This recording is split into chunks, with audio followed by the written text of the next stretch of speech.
Jamaica is more profitable than all the 13 colonies put together. And when the French come into the war in 1778, the British devote the bulk of their military and naval resources to protecting their hold in the Caribbean, and because that's what they're most afraid of losing.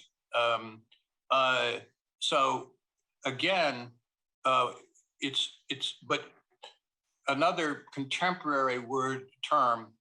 You ever hear of the domino effect?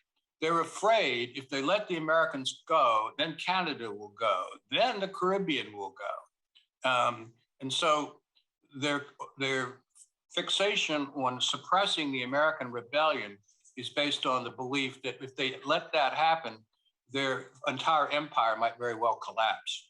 The opioid crisis is so big as an issue that I feel as though different parts of it have been worked over by different people in different ways. There are great books on the opioid crisis. I wanted to look pretty closely at the perpetrators.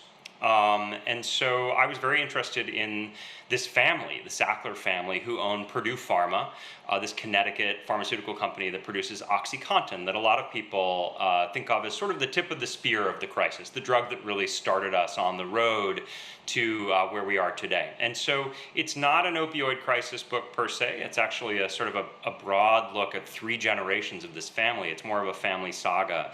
But I think there's all sorts of things in the history of this family that help explain the ways in which our treatment of pain and our use of medicine has been kind of hijacked by commerce and by big pharma. And so in that sense, it's kind of an origin story for the opioid crisis told through the lens of this one particular family.